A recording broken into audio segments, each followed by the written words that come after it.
All right, so I think we're live. Hello to everyone joining us here this morning. Thank you for joining us. My name is Daniel Mecha, and I'm the DSC UM lead, as well as the co-lead for DSC Malaysia. For today's event, I'll be both your host, MC, as well as the moderator for the panel session, which will be happening later on. So let's just jump right into the first agenda of today's call. So let me just briefly go over what the agenda would look like for today's event. So first of all, we'll spend a couple of minutes just introducing DSC as well as DSC Malaysia. Yeah. And then once that's over, we'll go through our second agenda, which is to briefly go over the Solution Challenge 2021 through an info session shared by Shad Roy. And yep, so let's just jump right into the first agenda, which is just explain what DSC is. So DSC are university-based community groups for students interested in Google developer technologies. And students from all undergraduate or even graduate programs are welcome to join as long as you have the enthusiasm or if you have the interest in growing as a developer. So by joining a DSC, not only would you be learning and developing your technical skills, but you'll be able to engage with other peers who are like-minded with you in a peer-to-peer learning environment in order to build solutions for your community as well as for local businesses as well. So to sum it all up in one sentence, we would say that Developer Students Club helps students bridge the gap between theory and practice. So that's DSC. So what is DSC Malaysia? So DSC Malaysia is this cohesive collaboration of DSC chapters all across Malaysia, which aims to create significant impact by by educating more and more students on Google technologies as well as how to build solutions for their community all around. So our goal is to impact the society through organizing events and initiatives that prioritize solving local community problems on a nationwide scale. So one of our flagship level events that has happened in the past would be a national level hackathon called DSC Kita Hack 2020, which involved experts in the tech and business industry to share their knowledge as well as their guidance and advice. Sneak peek will actually be having this event later on at the end of quarter 1 for 2021, and our main objective is to empower the community through technology. So, given that, we've introduced DSC as well as DSC Malaysia, let's just jump right into the next session, which is to introduce the 2021 Solution Challenge. And for this, I'd like to invite Shad Roy from Google to share with us what the 2021 Solution Challenge will look like. So I'll stop sharing and then, yeah, Shad could come on in. Hello, Shad. Good morning. Hope Good you're doing well. morning. Yeah, good. Thank you for having me here. All Awesome. right. Okay, so I'll leave you to it, and the floor is yours, Shad. Awesome. Good morning, everyone, and welcome to this awesome quick introduction about the Solution Challenge this year. Over the years, Solution Challenge has been one of the main flagship event of the developer student clubs, and we're always excited to showcase what the student developers have been working on, and really creating a huge impact in their own communities as well. So over the last few years, we've had several winners, represented from all around the world, and of course today I'll be sharing that as well. So yeah, I believe Daniel already mentioned more about the developer student clubs and what it is and what are the student developers are working on, to create their own communities and university level. Basically, the goal is to bridge the gap of theory and practice, where DSEs, group together, join together into a peer-to-peer learning experience, and having that opportunity to be able to really exercise the skills and also be able to really share those ideas and also different technology that are available today. And there's one of the best way to showcase the things that they have learned in the community or in the chapter that they have is through Solution Challenge. So basically, Solution Challenge is an annual competition where DSEs from around the world get to participate, and the goal is for them to solve, create a solution to solve one of the local problems or community problems that exist in their in their city or in their within their own area, or it could be around the world as well. And last year we had about 10 teams around the from different university who got featured because of their amazing solutions during last year's competition as well. And it's always an exciting opportunity to be able to learn and build something. So, if you are interested, of course, the best way for you is to get started by connecting with your local developer student clubs as well.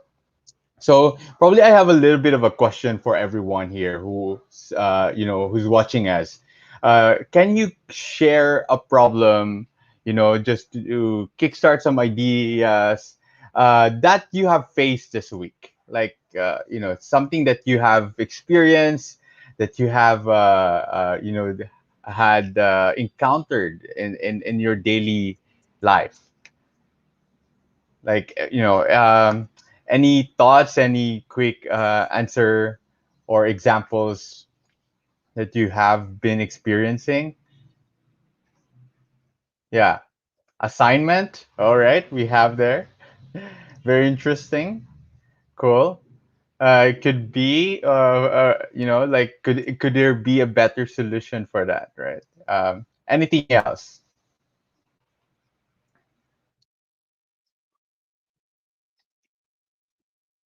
All right. Yeah, so basically, there's a lot of different problems that we encountered. Right there, COVID-19, getting distracted while working from home. Interesting. Yeah, so there's a lot of probably we experience in our day-to-day life that needs a little bit of a solution, and there's basically still a lot of problems in our world today, and um, and probably we'll go to the next question. Share one of your favorite app, probably apps that solve some of your problems, some of your daily concerns or things like that. Yeah. Well, I believe all of us have our top five favorite apps on a daily basis that we get to use. The moment you wake up or the moment you touch your phone, what is that first app that you open? Most people will say Facebook or WhatsApp right there, or Instagram, YouTube. Yeah. So if you think of all of this symbol app, yeah, cool. Yeah, if you think about all of these apps that we have, right? Um, it's very interesting how this apps or tools were able to solve some of our problems probably before. Notion, Google Assistant, right there. And if you think about it, it did solve a little bit of our issue, right? Like for example, we've been trying to find ways how we can have a platform to share, do live like this, and of course, YouTube and or Facebook has been a huge help to really relay those message. What's up for connecting or informing people. If you look at it, it has been probably 20, 30 years ago. It's still very difficult to contact a person right away. You have to send telegrams. You have to send. I mean, not the Telegram app because that doesn't exist like 30 years ago. But pretty much like the world has significantly changed because of the tools that we have today. And yeah, so we have here Notion, messaging app, Google Calendar. So all of this basically helps us with our day-to-day lives. And I believe there are still a lot of social issues that are happening around the world. And one of the examples I could share is the winners last year, let's say from Vietnam. They were able to create an app where they want to, solve the mental health concerns that are happening around their community, where they created a tool where they can allow people to connect easily with people who can listen, who can connect with them as a support group. And it was a very interesting app of what kind of social problem they wanted to solve in their community as well. And out of that, they got featured. After they won, after the announcement went out, they got featured around the country, from news sites to major newspapers around the country. And it's just very inspiring how they're trying to really share that across their communities as well. So, just a quick look back of what happened last year. There were about 800 plus chapters around the world who participated and joined Solution Challenge. 100 projects and solutions, all coming from Southeast Asia. Specifically, Singapore, Indonesia, Vietnam, Philippines, Malaysia, and Pakistan. And of course, from Southeast Asia last year, we had top 10, three from the top 10 winners. So basically, there were 10 teams, and we have three out of the 10, which is really good. All coming from Pakistan, Indonesia, and Vietnam. And we are hoping that we get some projects from Malaysia this year. So just a quick note, last year we had a top 20 on the we from Malaysia, like who got into the top 20. So it was very awesome to see projects that gets to to the top 10 as well. And of course, um, this year is a little bit different because last year we were just focusing on local problems, local community problems that the people faced in each day. But this year we wanted to have a little bit of a guidance and a focus that supports the global initiatives, and that's where we partnered with the UN 17 SDGs, where we wanted to work, resolve and solve this major problems that really exist in our society. And I believe students can find different problems that they can look at here, and as a guide find solutions that are more meaningful in the community level that they have.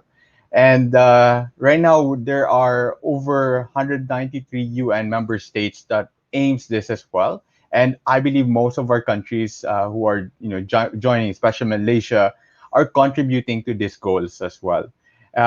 You can learn more from this on our Solution Challenge website, and try to check out different, what are the different sustainable development goals of UN, and try to get deeper there, like see what kind of questions being asked, like what kind of problems that being tackled, and then you will be able to learn more how you can really create that solution that you want to contribute as well.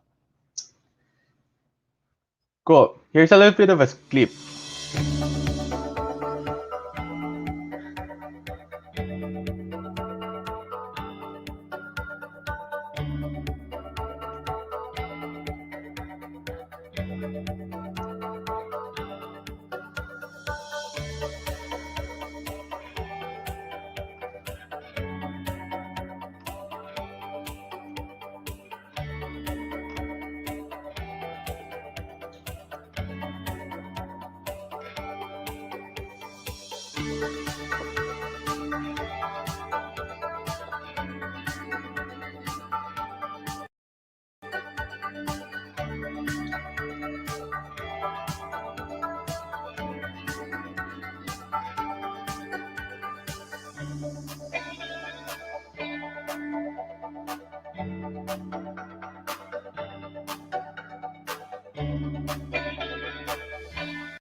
Awesome. All right. So that's the UN Sustainable Development Goals, and it's always amazing that we have this guide to in order to be able to contribute in the process of helping the world, and it's always exciting as well. Now let's talk about the prizes. So basically, there will be out of the thousands of submission around the world.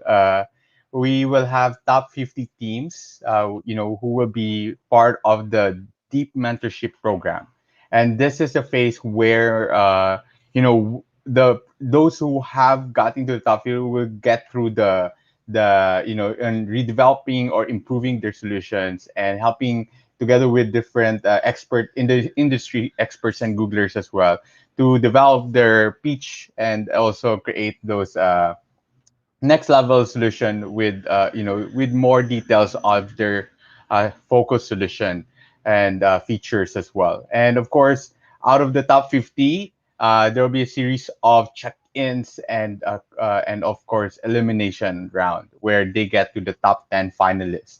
The top 10 finalists will get a chance to be part of the demo day, the challenge demo day, which will be live streamed across the globe.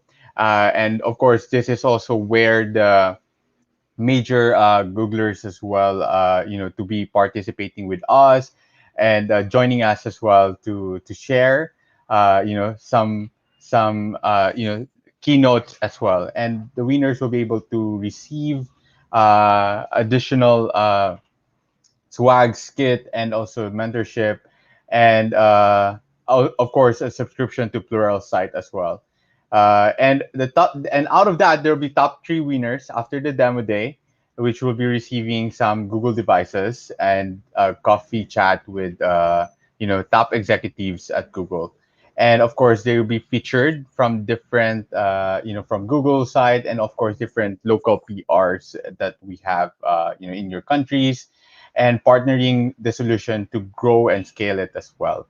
And basically, that's the aim here. If the student group has a choice, the solution that they created is their own, and they have the opportunity to also scale the project if they want to, start up, or to develop it further, or in partnering with local team. Just a quick note: last year's winner, we have the winners from Pakistan and from Indonesia. They basically scaled their projects into a startup, and have been working with different organization as well to really create those opportunities out of the solution that they have created. So yeah, uh, moving on, we have the judging criteria where we focus highly on the impact of the solution. 60% of the points, we focus it on answering the questions, basically, if the solution has been focused on the UN 17, or is it solving really a problem, or is it really related to solving a specific UN 17 SDG. And and it has been, is it clear that it has been solving that solution as well? So there's also other factors like effectiveness of your solution in addressing that kind of challenge as well. So basically, what is the impact of your solution in that level? The next one is technology. Is we also set that the goal for students or for participants is to use Google technologies, at least one Google technology. It could be Firebase, it could be using Google Cloud Platform, or it could be web, and or like the popular mobile app development tools like Android Studio or Kotlin, and also if you're using Flutter as well. So those are different kinds of technology if you have used that. And then at the same time, it is being evaluated of how the components has been implemented to your projects. Let's say you've been using some Google APIs. It's something that you should also be able to share, like how you use the technology and how is it really helping or really resolving as well, the development of your solution. So yeah, feel free to read some of this on the website as well. Most of these questions are there, so you can try to ask and analyze or check on your solution if that aligns to different questions that we have here on the judging criteria. All in all, you have the opportunity to have any technology, any open source technology that you are far more comfortable, and just put in at least one Google technology on top of it, and that's still okay. That's very much possible. So on the website, you'll be able to see as well the 2020 Solution Challenge winners and what specific projects they have really developed. And here you'll see basically we have 10 amazing solutions. They did a video, kind of a introduction about it, and at the same time they created a 2 minute. On the last part is the demo. They presented how the app works and how the solution is, can basically help uh, their local community as well. So feel free to check this out on the website. I'll give the link a little bit later. Oh, it's right here. So right now there's an interest happening. So if you are interested to be part of the Solution Challenge, go ahead on this website and sign up. So this basically aims to for you to get connected early as now to the community who are also building their solution as well. So there will be a community when you sign up on Partian where you get to connect with as many students and as well as experts, industry experts who can help you, guide you on different technology level, or at the same time on the ideation level, if that's still something that you are working on as well.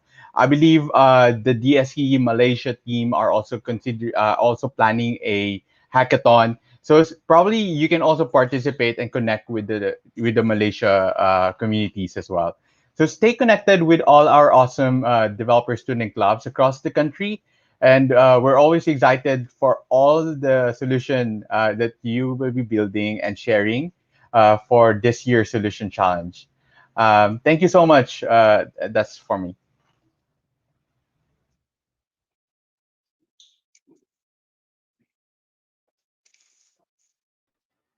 All right, thank you so much, Shad. Truly appreciate your descriptive info session. I'm sure most of our audience has gotten the gist of what's going to be happening throughout this month in March. Cool. Yeah. Um, so right now, what I'm going to do is I'm going to be sharing my screen for our Q&A session, really brief Solution Challenge 2021 Q&A session, just so that we could clear any uncertainty from our audience. Right. So perhaps if all of you have any questions or anything you'd like to clarify to Shad, feel free to drop them in the comment section below. Okay, so we actually have our first question from Gemini Marcus. I'll just bring this up. So, Shad, how complete as a demo do we need to submit? Must it be an MVP or just a prototype to demonstrate the idea? Cool. It must be a working MVP, correct? So basically, we want to see an app, a presentable app where it works, and also that really have that important feature. So sometimes I would tell students, don't put in so much feature on that app. Just focus on the main feature that you want to solve, or the problem that you want to solve, and highlight on that and share like how it works. So basically, um, yeah. So basically, it's a minimum viable product where you can demonstrate, beautifully, I would say. So you get that edge as well. Hmm, absolutely. Okay, so we have a question from Muhammad Afzal.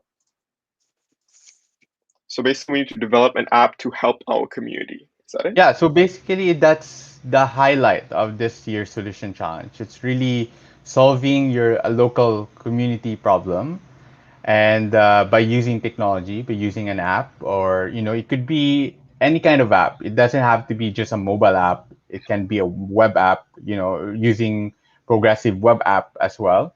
And probably later on we'll have Jecelyn as well to share a little bit how that could work.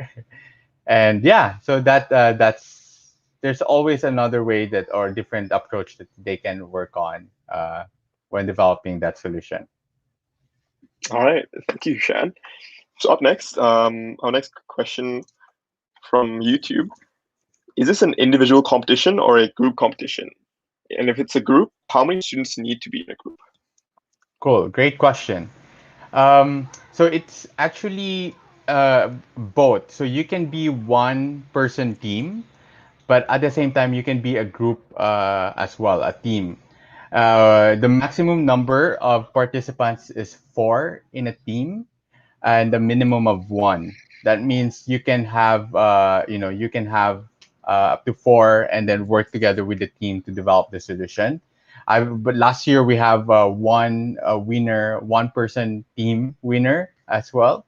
So you can take chances. But of course, if you have a teammate, then it's a lot easier. It would be a lot cooler as well to share that experience with everyone. And after all, that's gonna be a huge thing. That you have worked together, you learn teamwork there, and at the same time you have collaborated and have a chance to to be able to be part of a team, a bigger team. All right. So I'd like to just ask a follow up to this, which is one of the most frequently asked questions from my chapter. Would be, do I have to be a part of a DSC to join? Like, if I don't have a DSC in my university, like, how do I join?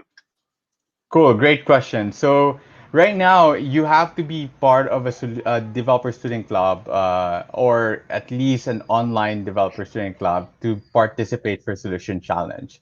So in order for you to have an access to for this is joining a DSC on the DSC community platform, events platform. Probably Daniel, you can share that link to everyone who are interested. By signing up on that site and by joining one of the teams or one of the chapters in Malaysia, you'll be able to already participate on the DSC Solution Challenge. So Mm, basically, right now, I believe DSCs like your university, Daniel, you have your own direct members, right? yeah. So most of them are already basically part of your network, but it doesn't stop those who are, let's say, from different, degree or different colleges or faculty to also Hmm. participate. So they just need to probably connect with your team and also probably share the link to the DSC links, DSC pages that we have on events platform. Yep. And once they're in there, they have joined, then they're good to go. All right. So we'll be sharing that real soon, probably like towards the end of the session, so everyone could Cool. just join. Okay. So we've got another question from Lai Kai Yong from YouTube. How do we inform the organizer if we have a team already? Cool. Good question. So basically right now, if you check on the website at Google Solution Challenge site, there's that registration form there. Their main goal of registration is interest drive. Are you interested to be part of the community as early as now and get engaged? Uh, Along the way, for the next couple of weeks, there will be some check-ins. Check-in where we will ask you if you have already formed a team, and if you have formed a team, can you inform us, like who are the team? So basically, informing organizer is on the global level, so you have to somehow be part of the current interest, I mean registration right now. So if you register now, you get to have these check-ins. So you can inform the organizers or the that you have already a team. There's another option is that by March 1 to March 30, the submission form will be opened. And the submission form basically is that you and your team can submit the projects already right away. Hmm. You can start building your projects now or your solution now, and then by March 1 to 30, when you have completed it, submit it, and just put in all of your team members. So only one person or the lead of the team will be submitting it. So and that's how it's gonna that's how it is. Yeah. All right. Thank you so much, Shad, for the Yeah. clarifications. I'm sure most of our audience have a good idea of what to do for the coming months up in preparation for the Solution Challenge. Right. Yeah. So, thank you once again to Shad for the Q&A session over the Solution Challenge 2021. Up next, we're going to be going through a break since it's already 10:30, and we'll be back in a couple of minutes. So stay tuned for our Fireside Kickstart Chat, which will be happening right after this break. All right.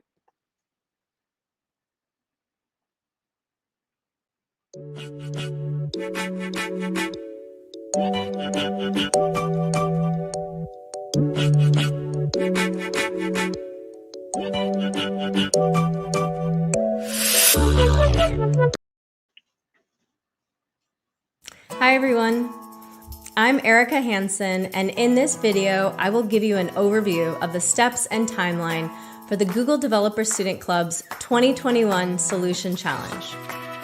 The Solution Challenge is an annual contest that invites students to develop solutions utilizing one or more Google technologies. This year's mission is for students to solve for one or more of the United Nations' 17 Sustainable Development Goals. Check out the next video in this series to learn more on these 17 goals and how to brainstorm ideas to help achieve them. For now, let's take a look at the complete timeline of the Google Developer Student Club's 2021 Solution Challenge. The steps can be grouped into 4 phases: register, learn and build, deep mentorship, and demo day. At this phase, you'll join a Google Developer Student Club virtually at your college or university. If there is no club at your university, you can find the nearest one to you by checking our online directory. If you are joining a club outside your university, make sure to team up with at least one student from that university in order to be eligible to participate in the Solution Challenge. Once you are a Google Developer Student Club member, it's time to register your interest at goo.gle/Solution Challenge by submitting the form. Now you can form a team with up to 4 students from your club. Ideally, your team members will have a varied set of technical and soft skills, so you complement each other's strengths. The next phase is where you'll select one or more of the UN 17 Sustainable Goals to solve for. And now it's time to start defining and building your solution. We've created a series of videos to guide you through this process. They offer references to many technical resources available to you, so be sure to check them out. And remember, while you design and build your solution, you can always get guidance and assistance by posting a question on the mentorship platform Partheon, where Google developer experts can help you overcome the obstacles you face along the way. Once you have built your solution, gone through user feedback, and reiterated your code, it's time to record a demo video. The video should be 2 minutes or shorter and showcase your solution in a clear and exciting way. Both your solution and the demo video should be submitted by March 31st through the Solution Challenge website. At this stage, the Solution Challenge team of judges will review and rank all the submissions from around the world. You can check the judging criteria on the Solution Challenge website. The top 50 solutions will be announced and invited to join the deep mentoring phase. This phase is designed to fine-tune and improve the top 50 solutions. These top teams will receive mentoring from Google and Google developer experts. Once completed, these top 50 teams will resubmit their improved solutions and their improved demos to compete for a spot as one of the 10 finalists. These top 10 teams will win an array of prizes, among which are a 1-year subscription to Pluralsight, swag, and additional customized mentoring from Google and Google developer experts. The top 10 teams will also be invited to present their solution to Google and developers all over the world, live on YouTube during the 2021 Solution Challenge Demo Day. During Demo Day, the judges will watch the top 10 demos and interview the finalists. The final 3 winning teams will be announced live during the event, winning all the prizes included in the top 10 category, along with a Chromebook and a private meeting with a Google executive. The Google Developer Student Club Solution Challenge is a great opportunity to learn the latest Google technologies and kickstart your career by learning through doing. You'll be collaborating with Googlers and Google developer experts on your way to building a great solution. In the next video, we will explore the UN 17 Sustainable Development Goals and show you some ways to research and brainstorm solutions aligned with these goals. Thank you for watching, and I can't wait to see what you build.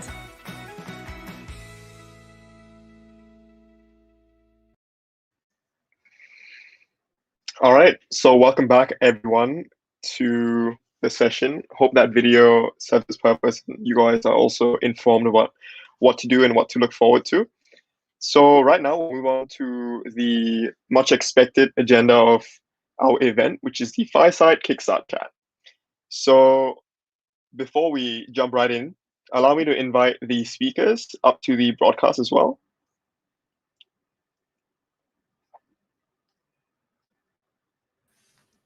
So let's welcome all the speakers. So alongside us would be Shad Roy, who is the Developer Community Manager at DSC Google. We have Daren Tan, who is the founder of Hackathon Kaki and Developer Kaki. We have Amrita, who is the lead at GDG Cloud KL. We have Jecelyn Yeen, a developer advocate at Google and an ex-GDE on Angular and Web, as well as Sina Meraji, who is the co-founder of Edupine.io. So, hi everyone. Thanks Hey, Daniel. for joining us. Hello. Hey. Okay, So before we get started, I do want to acknowledge that since this is a virtual event format, given the current situation of the pandemic, so along those lines, just want to quickly say that we hope everyone's taking care and staying safe from wherever you're joining us from. I'd also want to take a really quick minute just to go through a few reminders with respect to how the flow is going to look like today. So throughout the event, throughout this Kickstart chat, you'll be able to submit questions for all the panelists or even to specific persons. So just please indicate to whom your question is for and what question you would like to address. So how do you submit a question? Just submit the question in the chat box and then we'll address them later on during the Q&A session. So allow me to just briefly explain what the topic of our session is today, all right? So the Fireside Kickstart Chat is where we aim to bring together the diverse perspectives from our panel to enlighten attendees on the tech industry and what goes through start of the year preparations. Because given that currently we're all at the start of the year, it's normal for people to feel a bit lost when it comes to knowing what to do and what to prioritize, especially since we're in the midst of this pandemic. We all would feel a little overwhelmed with the state of things. So in today's panel, we'd like to discuss how you all go through these start of the year preparations, as well as what advice and what guidance you would like to push towards us, all right? So without further ado, the first thing that we could address is that, given this current situation, especially with respect to COVID and pandemic and lockdown, do you guys think it brings more good than harm to us as tech students? So perhaps Amrita, you could begin first. Yeah, sure. I'd say that there isn't like a definite answer for this. Like you can't say whether it's good or bad, but it would all depend on an individual situation, right? So for those who are fortunate enough to have all the resources and support in life, I'd say that take this as a golden opportunity to like acquire all the skills that you wouldn't have had the time to do before this, because now that you're at home and you get to eliminate a lot of things like traveling and then all those time that usually you kind of like end up wasting. So use this time to like network with people. Like we have all these events online now, so there's a lot of opportunities to reach out to people from all across the world. So you take this opportunity to learn new skills and also strengthen your basics. Yeah. All right, thank you, Amrita. Actually, I'd like to just apologize briefly. Before we actually just begin with the questions, do the speakers mind maybe introducing yourselves and just giving us a bit of background about what you do as well? So perhaps, Amrita, you could start first since you began just now. Yeah, sure. So hi, everyone. I'm Amrita. And if I were to describe myself in 3 words, I'd say that I'm a problem solver, community builder, and a tech evangelist. So my passion really lies in helping others out, bringing out their full potential, and solving problems. So currently I'm the lead for GDG Cloud KL. In 2019, I founded DSC Malaysia and DSC University of Malaya. So if you guys have been following, you probably have seen my face a lot. Over this period, we've had a lot of events. We tried to help students bridge the gap between theory and practice. And what's interesting is that out of our events, like 40% of our participants were all first-time programmers.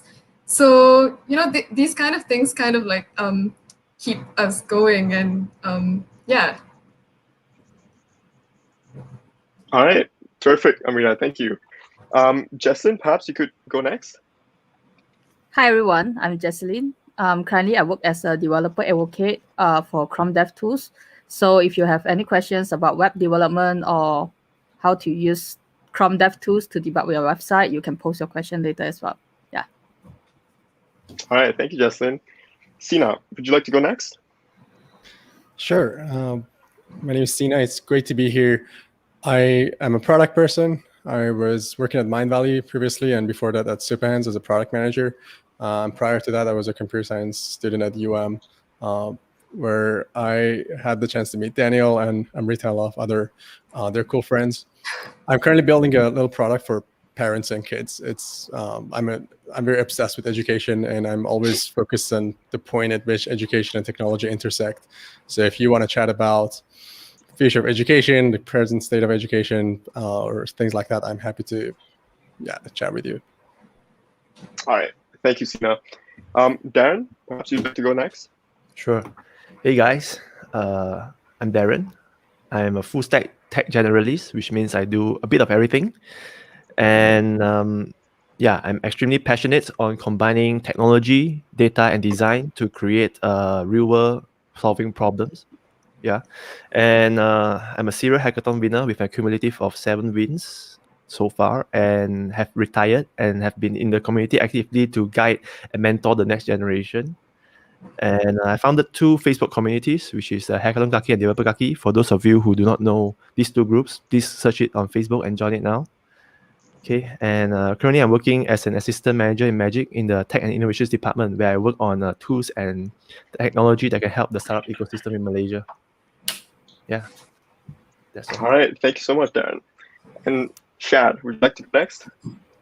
Yeah, cool. So basically, I think I introduced myself earlier, but I'm Shad. Basically, I run the Developer Student Clubs program across Southeast Asia, covering Indonesia, Vietnam, Malaysia, Singapore, Philippines, and Pakistan, and also Thailand as well. So we've expanded throughout the last 3 years across the region in Southeast Asia, meeting a lot of students with great ideas and a lot of drive and passion for building technology.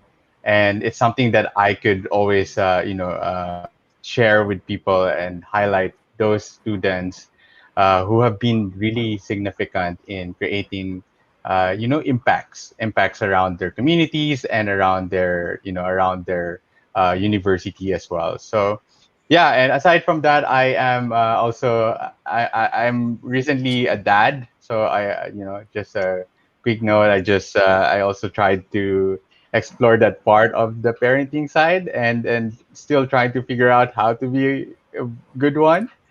At the same time, I also love growth hacking, and it's always been my passion to find ways using data and insights, creating those opportunities as well, looking at those things that we can do to grow growth. So yeah, that's it. All right, thank you, Shad, and congrats for being a father. Okay, so first of all, I'd just like to extend our gratitude again once more to all the panels for joining us here today. So the thing that we'd like to address is that, seeing as it would be some time before things change to like a physical setting, is there anything you'd be doing differently this year compared to last year? So I'll direct this question first to Jecelyn. Oh, okay. Compared to last year, probably last year before COVID.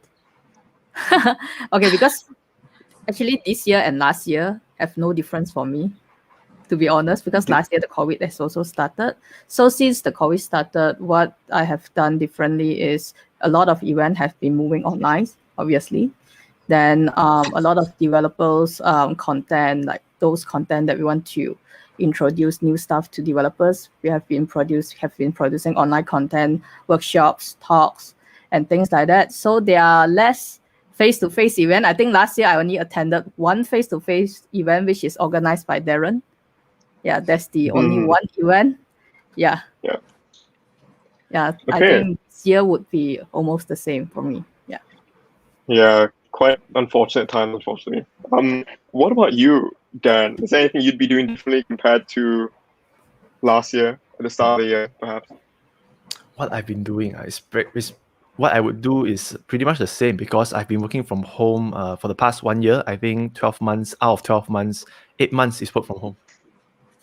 It's been extremely boring, actually. But what I'll be doing differently is probably to take advantage of the lack of commute and utilize it to do more beneficial things in terms of either health or to increase your income or something. Absolutely. I'll just follow up to that because you did mention that, a majority of your time last year was spent at home and that you like to just prioritize your health, right? And it's quite normal for all of us to just be in a slump continuously, like since we're all at home. So given that days kind of do feel repetitive in these situations, like, do you have any advice, Sina, perhaps? Do you have any advice how to get out of that slump to, be back to ourselves? I'm going to share something I'm telling myself to do. It's not an advice because I'm not doing it yet. It's easier said than done, but I'm trying to enforce a different routine for myself. Just to, even if I don't need to wake up very early, I want to wake up very early and just have a checklist of things that I would do no matter what.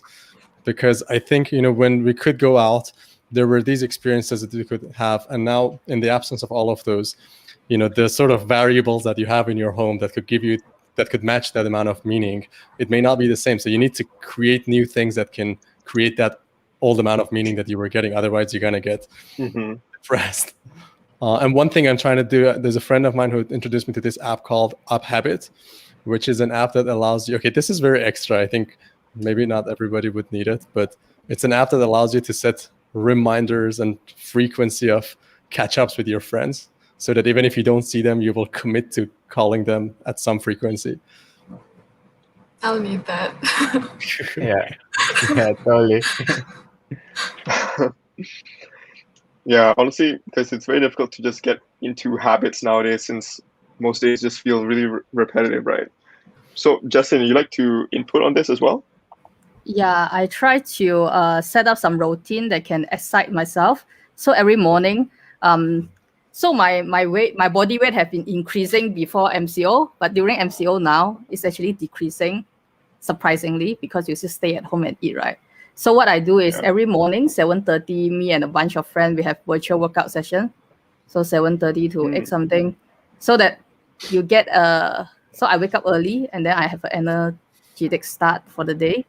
And then also like start learning something that can make you excited. For example, I pick up music instrument. If that's your thing, just pick up maybe one ukulele or guitar or anything that is simple, just to have something to do when you feel like you're stuck at home. Or maybe plant some plants, see some greens at your home, or plant some vegetable hydroponic stuff. Just try to do things that can make yourself still hopeful, have something to looking forward for the day. Like for example, if you have a plant, then you must, I need to like watering that. Then you have something to take care of or raise a pet. Yeah. Absolutely. Yeah, I feel like a routine right now is just what we all need, like routines that excite us. Amrita, perhaps since you're a student, we could have like a perspective of what you'd be doing just to get out of the slump, and something that you could advise us students at home. Okay, so just like what Jecelyn mentioned, I have this routine as well, but I don't exercise much because I make plans, but I'm super lazy, so I don't end up working out. So what I do is, so I'm passionate about dancing. I'm a classical dancer. So I try to get in touch with my classmates. We have a dance class, so like we do try to like practice, and apart from that, meeting up with my friends, like, and also my juniors, like, we have our calls and stuff, right? So these are the kind of things that keeps me motivated, because I think when we're all alone, that's when like our drive to do things just goes down. And then trying to connect with people and people with similar interests and goals, that would really help. So yeah, I know it can be difficult to keep in touch. Like we make plans to talk to your friends, like to have calls, but we end up not doing it. So make sure you do that. Absolutely, Amrita. Yeah, I just hope that everyone staying tuned to this event back at home just remembers that this can be hopeful and time will definitely just pass. So just stay true to yourself. Okay, so the next thing that we'd like to address would be, given that a majority of our demographic watching this event are students who are currently in the midst of their academic year or even fresh graduates, right? So we like to just have like an industry insight to some of the most common questions that most students would like being addressed. So there's this common saying whereby you learn what you learn in university doesn't necessarily play a role in your working world. So do you agree? Why and how so? So maybe perhaps since Darren, you have experience in the industry already, you could address this question first. On whether is the university having no role in the working world, is it? Yeah, like what you learn in university doesn't really make a difference. Right. Don't get me started on this topic. I can talk a whole day on this. So I would agree partially, as in like 70% partially, majority agree, because first of all, I need to have a preemptively apologize to academicians and academics out there. I'm really grateful and respectful of what you do for what I am to help bring me to where I am today. But some of the opinions I say might be a bit offensive towards academicians. But here's the thing. Okay, the syllabus in university is very limited. It's very, very limited. It's been designed and is subjected to scrutiny by QS, the Education Ministry. So they are not agile enough to change enough on fast enough to accommodate to the industry's needs. So they only equip us with the very basics, as in like what Java, C++, and the rest you have to pick up on your own. So perhaps the mindset of learning on your own is one of the things you need to cultivate yourself to pick up the things you need to actually get a job in the future. Absolutely, yeah. I guess it's like quite difficult just to apply what we learn as well. Shad, perhaps since you also have that industry knowledge as well, you'd like to share a bit of insight to this question? Yeah, so basically, as far as I, how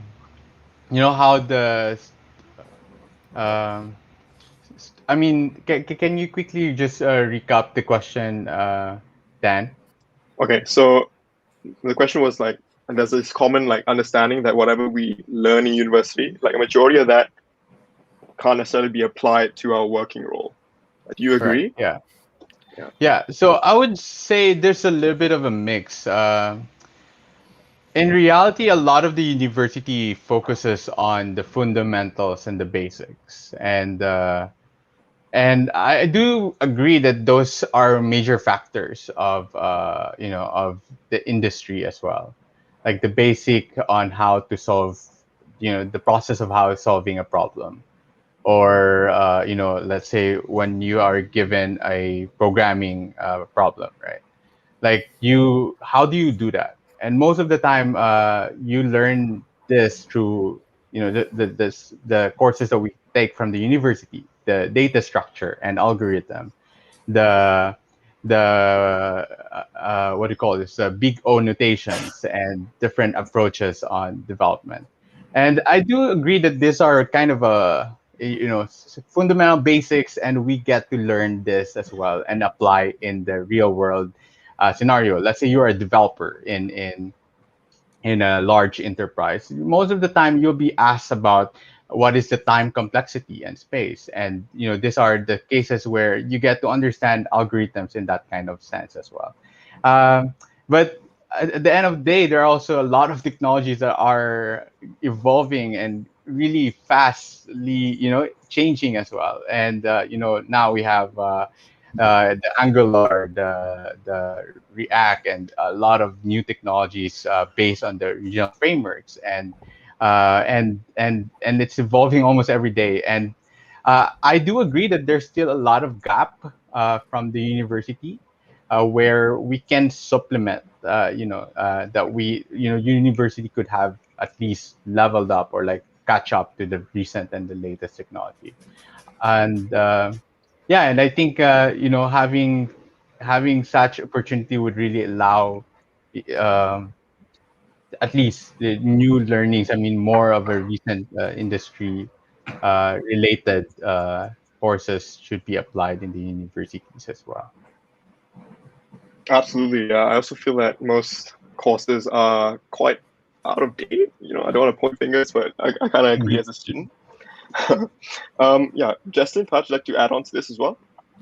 I would like to add on something on the learning part. So what do you learn in university except of the academic stuff? I mean, those you can learn in the school syllabus or you can learn through community. But the most valuable thing for university, I think, probably could be the time that you find you have your network of friends. You know how to work together with others people, because this is one of the most important skill. You are not going to do your assignment alone, although you can, but when you are going out to working in society, that's how you need to face it. Maybe you think you are good in doing assignment alone, but the fact is most of your tasks you need to work together with people, so you need to figure out how to do that. During university time, you have a lot of time to practice about that. And for academic stuff, yes, there are something that is outdated, but there are also things that I think the university should teach us fundamentals, for example, algorithm and stuff like that. Those things doesn't change over time. So those are the basic that university teach people well. But there are something that maybe most updated, for example, web frameworks, we have a lot. So what should the university pick? Like which one should they pick to teach you? Or should they just tell you and then you are the one who take responsibility to explore and learn from the community, which club like DSC could supplement. So for example, even DSC, there's only university and some university have it.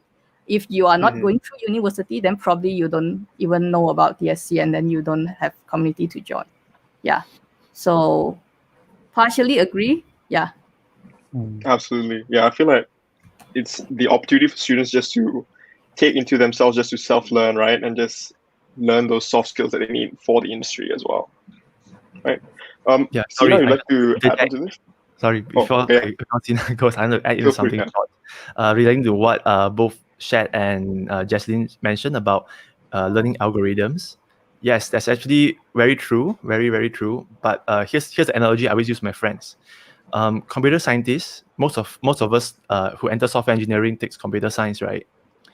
So computer scientists, I would equate them as the term calls, as the word scientist in there. So we are like the researchers, or supposed to research and create new materials, new tools, new OS, new frameworks that is more efficient and the next gen from the behind. That's why you need to learn algorithms, you need to learn time complexity and all these things, right? But most of us graduate from computer science. What do we end up as?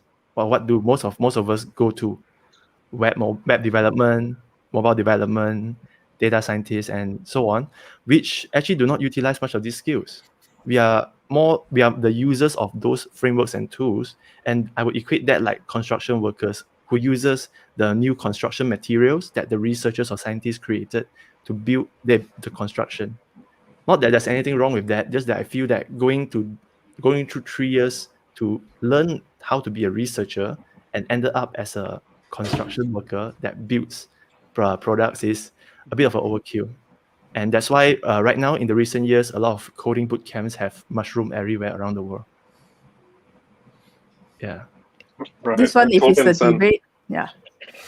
Sorry. Yeah. So sorry, if it's a debate, I think it can go on like half an hour. I can talk about that, but I do agree his real point. But there are something more. Yeah.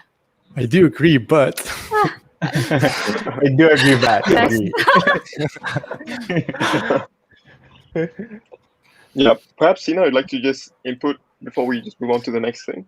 Sure, I'll be philosophical as usual. I think something that Jecelyn and Darren and Shad as well mentioned, I could take a step back and say that, it's good to initiate your systems thinking from like early on and recognize the fact that, yes, you can graduate with a 4 CGPA and not be able to get a job as a computer science grad, or you can graduate with a 4 CGPA and be able to, land a very lucrative research or engineering job, which means you're part of a system that is somewhat accidental in terms of what it produces, which also means if you want higher chances of success, however you define it, then yeah, you need to be more proactive in kind of define, okay, where you want to be and crafting your own path of saying, okay, if I'm at point A and I want to be at point B, what does it take? The sooner you get comfortable with this, and it's hard to get comfortable with this because you're paying tuition fees. So you have this expectation that this system will serve me. If you pay tuition fees, if you pay fees for Spotify and Netflix, eventually they will give you the right playlists and TV shows. You can pay a lot of money for university, and they may not ever give you what's right for you. So the sooner you get comfortable with that, by comfortable, I don't mean necessarily accepting it and just being okay with it. No, you could think about solving it at some scale through DSC, this problem solving things. For example, you could come up with some idea that makes that maybe 1% better. Maybe you can create a feedback loop in university by having some basic MVP that says every time somebody gets out of class, let them rate the class experience and collect all of that experience across multiple semesters and tell people what class was good for them, or which lecture is best for them. But my point is, the sooner you realize you're part of a system that doesn't have a feedback loop, that is not necessarily good for you, the easier it is for you to say, okay, if I want to be a designer, if I want to be a software engineer, if I want to be a researcher, who are two people who are doing that I can respect? And let's just ping them on LinkedIn or whatever and ask them, hey, like, I'm here, I'm second year student, first year, third year.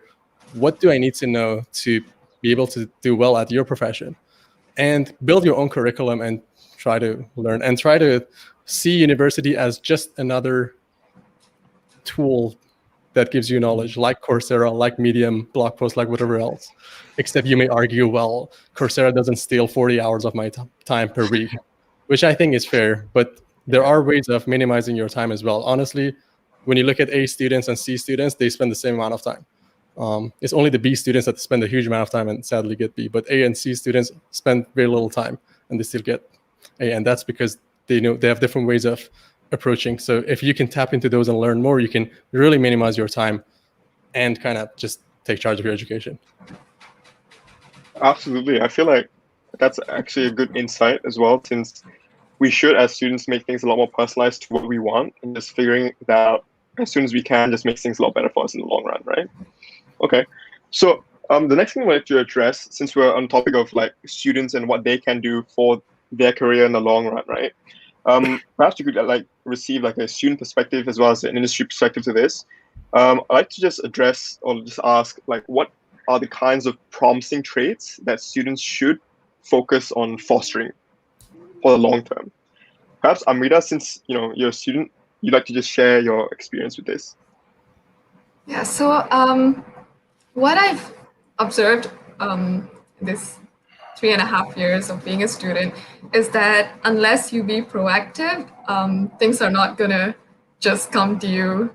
So like you might have these goals in your mind, and unless you do something about it, you're just gonna end up feeling really disappointed. Because that's something I realized, because when I first joined, I was very lost. I had no idea what to expect. I mean, I thought that, getting into uni, I'm going to know, like, there are going to be people who are going to guide me, like what's going to happen and all. But that didn't really happen. But I had Sina there that time. So, so having someone like that would really help you, because I think most students, they have this problem where they don't know what to do. And it's good to get some guidance on that and be proactive. So unless you put in the initiative, even as a student or when you start working, the progress isn't going to be as much as you expect. So one thing is to be proactive. That's my goal. I mean, that's something that I keep reminding myself. Yeah.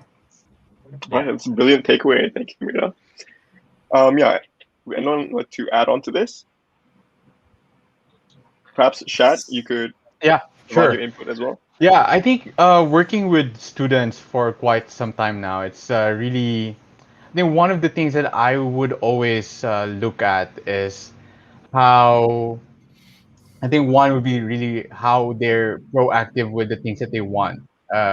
Earlier, Sina was really saying about, the world right now is basically on demand. We have access to on demand stuff, and it allows us to get the things that we want to easily. A quick Google away, and you'll find the answers to your life's greatest question, like what is the purpose of my life, and those kind of things. It exists on Google, and I think I would say if students are more intentional of what they want to become and what they want to reach, and try to find the best path towards that goal, it really brings out that unique trait where they're, number one, they're very, they are action minded, they are passion driven, and they are, they are also very goal oriented, and all of those main factors is making that student into, again, it's into like I mean, that's really showing the best of a student, and how he will be doing in the, he graduates, or already in the industry as well. And yeah, I do believe there are a lot of other factors in that as well. But yeah, it's, again, Amrita shoot it correctly. Like, it's being proactive, about what you want to do and what you want to have in your life. Yeah. Absolutely. Yeah. Proactivity is one of the driving factors for most students, like traders, most students should have as well. All right. There's something I want to add to this as well, if you don't mind. I think there are three things that could be really helpful for students to. One is, and I've constantly tried to learn and unlearn and relearn this, because as you step into a different stage, where you go from university to job, the context changes a lot and you need to recalibrate. But I think number one is, try to solve your hardest problem first. That's something I've committed to. I come from Iran. We have this saying, which is like 15th century old, which says, don't fight with your enemy at your doorstep. It means if you have an enemy that's going to attack you, don't wait for them to come to your home. Just do it way before it happens. Which, in a way, how it can be useful in personal context is, for example, if you're an international student and you're going to need to get a job and get a visa in 3 years, don't wait for that moment and then starting your pursuit. If you're somebody who's maybe a local student who's not doing very well financially, or you're having your money is such a big issue that makes life difficult for you, and it takes away all your attention to think about growth, really go deep into that and try to figure out what to do about it. So number one for me is, tackle your hardest problem first. The second one is, have your role models. That's very important, because being able to see somebody who kind of looks like you in some way, maybe they're 5 years, 10 years older than you, and you're like, I want to be like that person, that can be really helpful, because it will give you if you look at somebody in Silicon Valley who's giving you advice, sometimes if you're in Southeast Asia, you may look at them and say, okay, I'm not like them. That's not my family. That's not my community, and so on. But if you see somebody that you can really relate to, that's going to be much more actionable. And the final thing is, try to get comfortable with not knowing. Uncertainty is such a theme for this year and the next couple of years. If you really want to know stuff, you're going to suffer a lot. Instead, something I do is I try to have a decision tree for all the things that I can do about something that is a problem or a challenge in my life. Even if I can't do anything about it, I try to imagine, okay, if I were to do something about that, what are the steps I could take? And that will kind of give me an idea, what are the stuff that I don't know?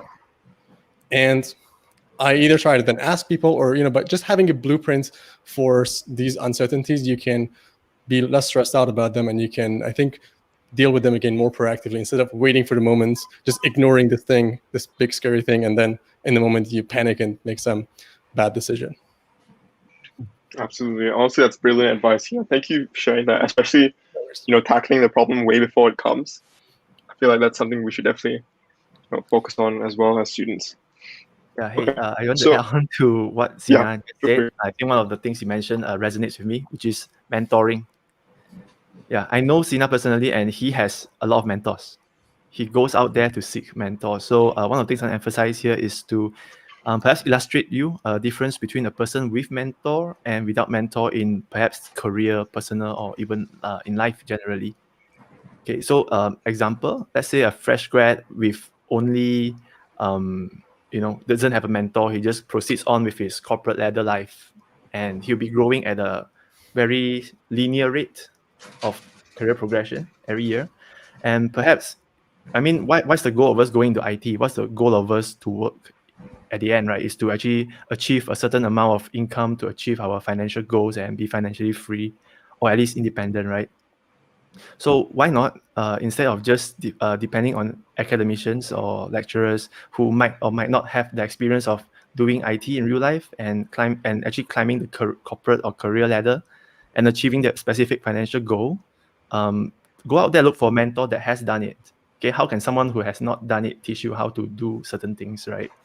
So yeah, go out there, find the mentor that suits you, your career path or has done that thing that you want to do, that would help you grow tremendously.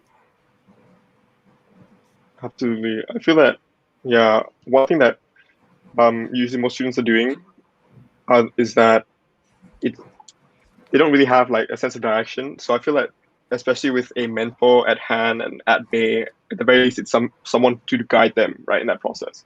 So I think a follow-up question to that I'd like to ask or address is, given that mentors are quite important, right, especially in terms of guiding you to where you want to be, do you have any advice for students who don't necessarily know like what the steps are to acquire one, or maybe like what the process is like?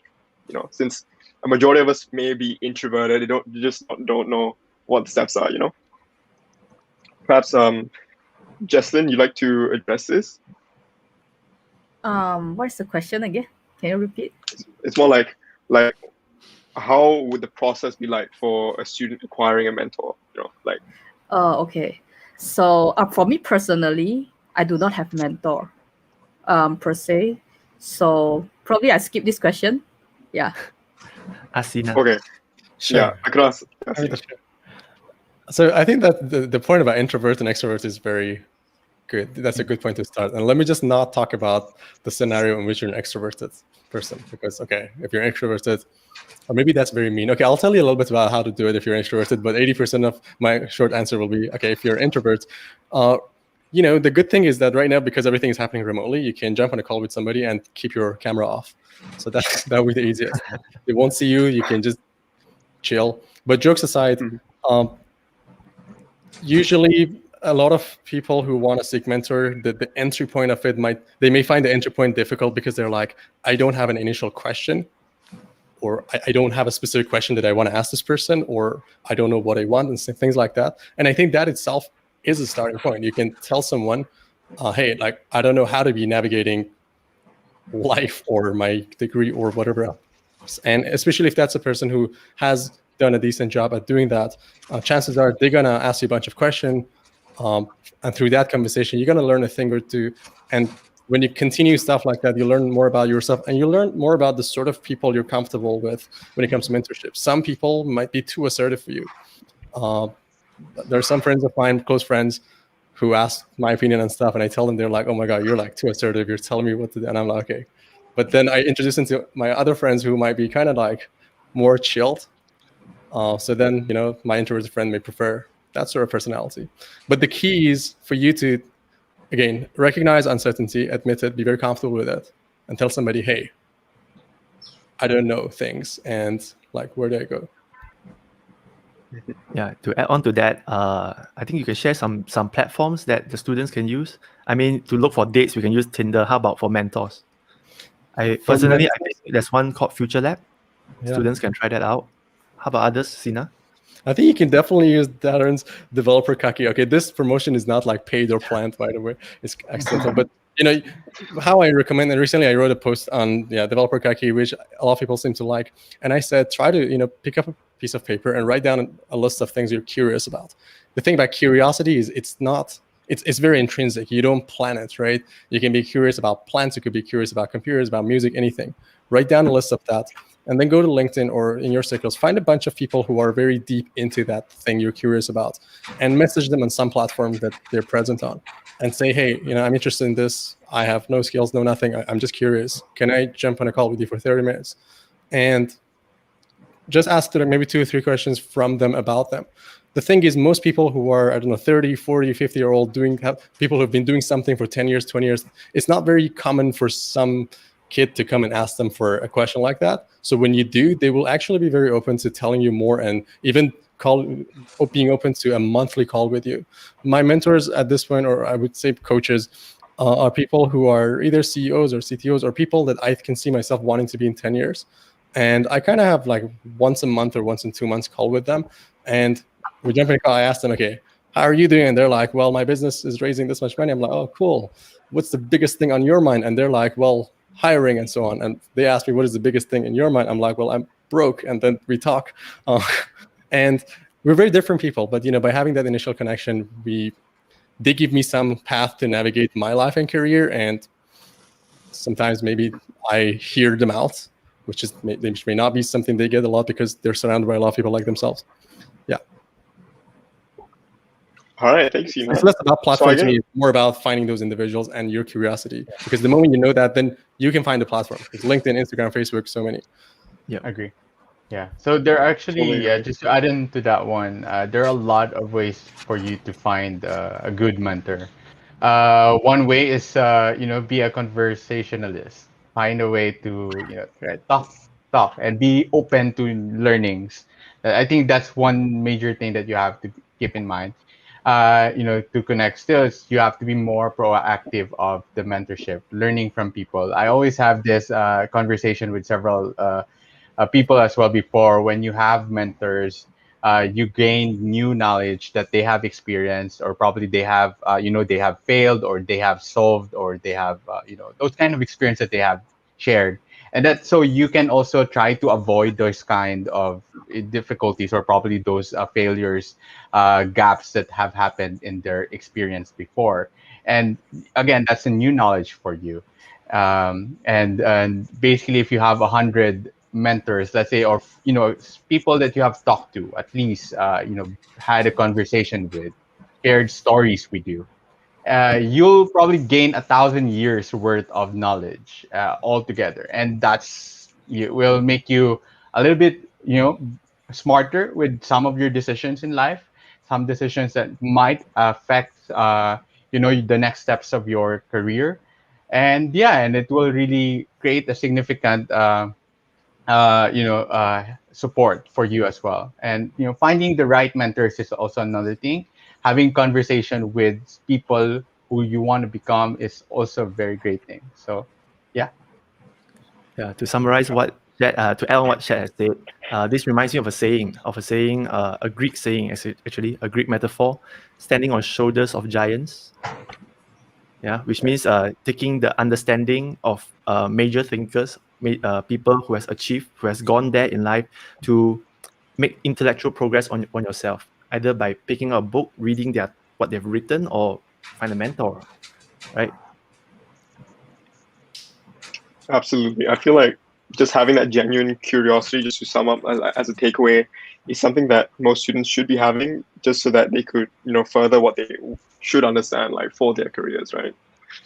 All right. Thank you guys for sharing. I really appreciate these words of advice as well.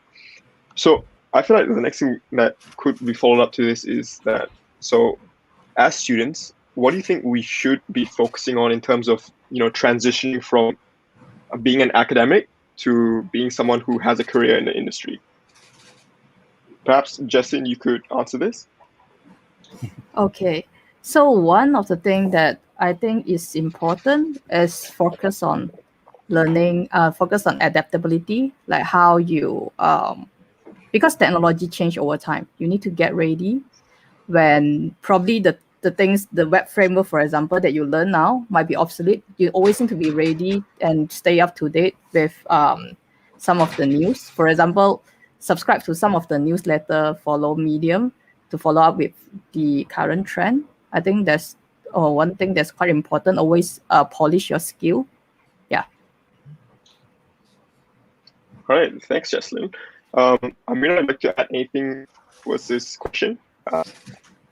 Yeah. So being someone who's going to graduate soon and get into the career industry soon. So what I've learned is that this isn't something that you should start doing like towards the end of your studies, like in your final year or something. It's something that you should start in your first year itself. So when you first join, I know at first you might not know what to do. So just try out things, keep trying out things, and try to figure out what you're passionate about. I'm not saying that you would have a definite answer, like this is what I want to do, like towards the end, but I'm saying like it would help you like to at least narrow down what you might be interested in. So that's one thing. And the other thing is like we mentioned, like we talked about mentorship earlier. So once you've narrowed down these things, like, okay, these are probably the things I like doing, try to meet these people who are already doing that and get their insights. And from that, you would probably like get a chance to like focus on like what technology should I work on, and what kind of questions to ask. And these things would help you later on when you're gonna start applying for jobs, and when you want to decide what you want to get into. So yeah, that's what I would say. Start early. Don't wait till the very end of your studies. Yeah. Absolutely. I feel like just the adaptability aspect, as Justin mentioned, as well as starting early and just grabbing hold of that opportunity would make people a lot more well prepared, right? Yeah. So the next thing, well, yeah. Sorry. Yeah. Sure, Can I go just add on to that as well? Yeah. I think one of the major things that students should focus on is skills. As early as a student, you should recognize what kind of skills that you need to have in order for you to be ready for the industry. Trying to recognize your own skills at the moment and then probably ranking them in a way that this is like somehow I want to, that I'm really good at, or try to create new skills that would really allow you to, to have that industry edge as well. Let's say if you're planning to do really a software engineering career path, try to develop your problem solving skills ahead, and then try to understand how syntax and these things work, because after all, language will be it will be a lot easier when you learn new languages later on as well, if you know those as well. So yeah, think about a lot of the different additional skills that you can have, and research, and then type it somewhere. I saw a lot of you likes Notion. Type it out when you're trying to watch a video. Write it up, write about it, talk about it, and that would really allow you to remember that you learned these new skills as well. So yeah. I'd like to add on to that. So since we were talking about solution challenge earlier, so I think, like I said, if you want to start trying out things, you have to work on something real, right? And I'd say that joining something like the solution challenge or hackathons, that would help as well. So you try out things on your own. I mean, you trying out things on your own and actually applying it, it has like a huge difference in it. So yeah, I'd say like give solution challenge a thought, or probably some other hackathon. So yeah. Yeah. Yeah, to Absolutely. add on my opinion on this subject, what should students do when transitioning from academic to career? It also ties back to the other question on what traits students should hone. So I would summarize this in with 4 C's. Number 1, continuous learning. The second C is taking calculated risk. Number 3 is communication skills. And number 4 is to create instead of just consuming media. So let me go through some of the points briefly. So what's continuous learning? So it's quite funny because when people ask me what's my hobby, I'm quite lost for words at what to answer, because my hobby is to learn new things and experience new stuff. So yeah, how I describe my hobby is like I picked up fencing, piano, guitar, basketball, badminton, rock climbing, gaming, and the list really just goes on. Whether or not I'm good at it is a different story, but I do love the experience of trying out new things and learning how it works, and actually just experiencing it. So asking me to watch like football and playing football, I prefer to do it because yeah, it's trying out the new experience.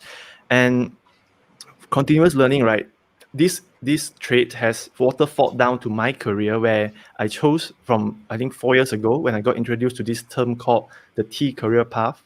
Yeah, from that point onwards, I decided to become a specializing generalist, which means that I know and have done a bit of everything from web all the way to AI machine learning, like a bit of everything.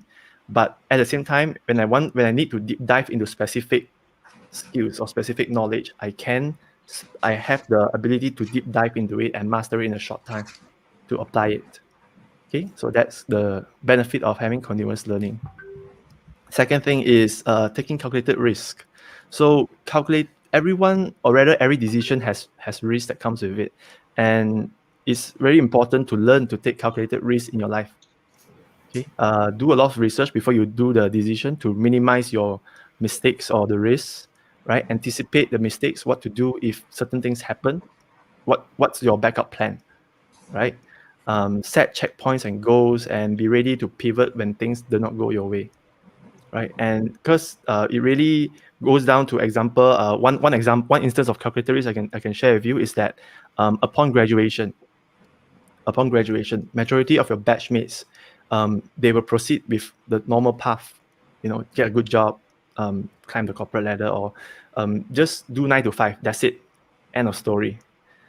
Perhaps you might explore some other path. Like a personal experience of mine would be resigning. I tell you this funny story. I resigned my first job before I started the first job. Yeah, back in 2016, I got a job offer when I was in, I think 3 months before graduation. I got a job offer. I signed the letter, and a month before that, before the first day of work, I resigned to take up a scholarship offer to do my master's. Yeah, so that was sort of a calculated risk. I was thinking, like, what if I've rejected this job, or I resigned this job offer before I start? Is it a bad impression? Will it have lasting effect on me? And so on. So it's really a lot of thought that went into it. Okay, and the last two, I'll just briefly go into it, is communication skills. Students and transitioning to career, communication skill is extremely important. To have empathy, either user empathy or audience empathy. So audience empathy comes into play when you are doing public talks, doing presentations. You need to know what the audience want to hear, what level of complexity they can hear, so that you can know to what level to simplify and explain complex processes and concepts effectively to them. If not, by the time you finish explaining, right, you already lose focus on what you're trying to say. Okay, and lastly, create instead of consume is that what Shad said earlier. Document what you've learned, apply what you've learned, document it, create new knowledge, create new articles, create new videos, instead of just consuming all day long. Okay. All right. Absolutely. Honestly, it's invaluable advice from Darren. So thank you once again, Darren, as well as the rest of the members of the panel, for sharing your insights based on what students should be focusing on. All right, so since it's about a minute away from 11:30, we'll be jumping right into our Q&A session for the Fireside Kickstart Chat, where we'll be answering your questions throughout Facebook as well as YouTube. So we'll just pin these up along the way. So the first question that we have is directed towards Sina. So 1 decade after MOOCs and Minerva schools made a splash, what do you think is the greatest positive impact these startups have made? And what do you think is the greatest missed opportunity? Thanks for sharing. I'm not too fond of MOOCs, but I really like how Minerva School does. Quickly, for people who may not know, Minerva School it's a university in the US where I think for 2 semesters you learn some stuff remotely, and then for the rest of the other 3 years, they send you to different countries to have actual job experience. So by the time you graduate, you have 3 years working experience, and six months in Japan, 6 months in Germany, 6 months in Malaysia. I had a friend who was doing that. I think the greatest thing they've shown by doing this is that it is possible to make some radical change to innovation at some scale, and that it should happen outside of universities and the current institutions, and that if you probably no change will happen internally. Like, universities don't have incentives to change themselves in any better ways. If there's any hope for education reform, it should happen outside of it, and there should be some strong technological angle to it as well. So that's the greatest thing. The missed opportunity, I think, is the fact that I think almost every single edtech company out there is still following by universities' rule. They're still so focused on giving you a certificate, giving you a job, so on, which is understandable. But at the same time, I think there's a whole new opportunity which is tied to people's not extrinsic motivations, but intrinsic motivations. People like parents, like there's no playbook for parenting in the world, although people have been parenting for thousands of years. Computer science graduate. There's a research I encourage you to Google and read called Evidence That Computer Science Grades Are Not Bimodal. It's a paper by a Canadian professor. It shows that the middle 60% of computer science students are lost and they quit tech, basically. So these are opportunities where you have groups of people that have desires. Their biggest problem is not the content and the teacher and stuff. Their biggest problems is those life skills and non-vocational skills. And you don't have enough companies addressing those. And I think the middle 60% of our society is people like that. Like how many people, like the middle 60% of society completes 0 courses on Coursera and Udacity and anything else. It's not because they're perfect, but because they require much more psychological safety to do stuff. They require much more personal attention. And we don't have companies focusing on this segment of people. So yeah, that's what I think. All right. So thank you, Sina, for your input. I hope that answers Johan's question. So up next, we've got a question from Arya. Hi, what advice do you have for people that want to join hackathons but are intimidated because they are a beginner or don't have advanced coding skills? So Darren, perhaps you'd like to take this since you have a plethora of experience in hackathons. Yeah, I also got these questions about hard times. The answer to this question is just do it. Just join, man. So I can share with you for my personal experience. My first hackathon was 2016, June 4th. I think 4th or 6th of June. Angel Hack Kuala Lumpur 2016, the biggest hackathon at that point of time. 400 participants, almost 400 participants, and it's absolutely huge. Basically, what I did that time was to tag along my university seniors in my final year. I heard about hackathons a lot, but I have absolutely no idea what hackathon is. So I just tag along. Back then, I think I only have what skills do I have? I think only Android Java. I think I would confidently say I can build stuff with. And it's also not production level. I'm just a final sem student. I can build front end, back end Java, but not the entire system. Really, I have no skills to build that at that point of time. So actually, through joining hackathons, throughout all the hackathons I've joined, I've definitely learned a lot. Either hard skills like technical skills. I picked up Python Django in the hackathon. Actually, one of my teammates who is good in Python Django, he suggested the team to use it, and then I picked it up during that 36 hours. What else? A lot of technology, APIs that the sponsors provide. You get to learn how to apply new stuff there. And other than hard skills, there's also the soft skills of basically making friends and pitching out on stage. I used to be extremely introvert and I cannot speak on stage. But hackathon, the Angel Hack forced me out of my comfort level. That was the first time I spoke on stage with 400 audiences, and I pitched my solution on stage when I got to the finals. Yeah, it's very beneficial. I totally agree with what Darren said. So like, even when I first started, like I mentioned, I had no programming basics and anything. So it was very intimidating to even join. Like I kept thinking like maybe next year I might get better at it. Like after probably 1 year of studying and having like fundamentals of programming classes and all that, I thought, that might help. But the thing is, until you just give it a shot, it's never going to happen. So just go for it. And it's during like events like this, you have this time constraint, and for some reason, when you're under pressure, your brain just starts working really fast. So just go for it, even if you feel that you have no coding skills or anything. If you're there are a lot of materials online, so you can just use that. And like I said, your brain starts working faster when you're under pressure. So somehow you just pick up things within those 48 hours or 36 hours. Like, for instance, there was this, even last year for the solution challenge. So I joined one of my juniors' teams to help them out. And they were having trouble using Firebase. And I've never used Firebase myself before that. So, so when it came to a point like, okay, I have to help them out, what I did was, just go Google stuff and try it out. And like within a day, we got to solve the problem. Like I got to learn how to get the thing done within just a few hours. So just give it a shot. I think what you learned there is called Google Foo. Google really effectively. Yeah. And of course, Stack Overflow. One more thing I forgot to mention. That first hackathon I joined, where halfway through we pivoted to my idea as a first-time joiner. I was like very hesitant to share my idea to my seniors because I'm just a beginner and they have joined like 3-4 times.